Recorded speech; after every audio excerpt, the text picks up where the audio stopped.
Today, I'm going to be talking to you guys about how I got this ultra rare Yeti ASR, what I've done with it, and how it has been as a bike to ride for over 5 years. I got this bike when I was 8 years old, and I've been riding this bike ever since then as an absolute madman.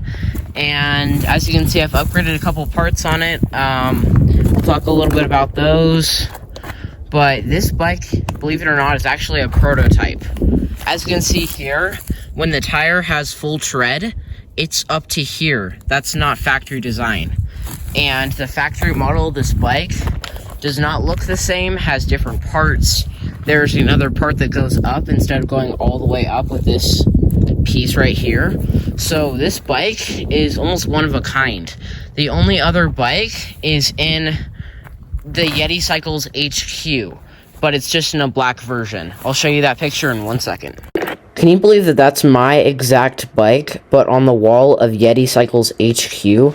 It's absolutely crazy. These parts have been very heavily used.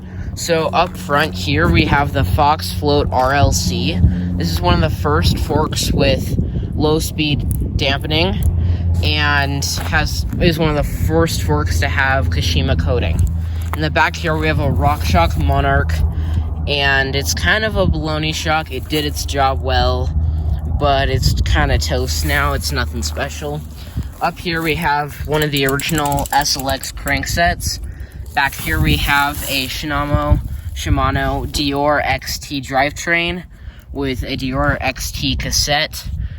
And we don't have any brakes up front because they were rubbing too much.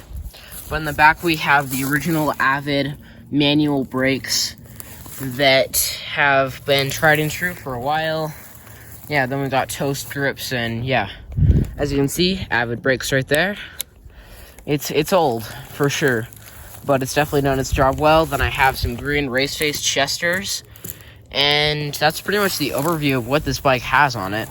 I almost forgot to mention it has some Monkey Light exposed carbon fiber handlebars, and originally it had a WTB rocket seat with the Yeti logo on it, but I'm still trying to find that. Kind of go over some of the history this bike has. It's actually 2002 Yeti ASR in royal blue. I've never seen this bike before. I've spent hours and hours and hours searching to see if I can find this bike, but I can't. So if you guys know anything about this bike or have a friend that has this bike, reach out to me, please. I'm trying to learn more about this bike and its history. As far as I know, it's one of the original cross-country bikes, full suspension cross-country bikes. That's pretty much all I have to cover with this bike. It's pretty much my pride and joy, and has been for the last 5 years I've owned it. And yeah, please reach out to me if you have any other information about this bike. That's pretty much it. That's all I have to share with you guys about this bike. And yeah, this is the story of how I got my hands on an ultra rare Yeti. And with that, I'll see you guys in the next video.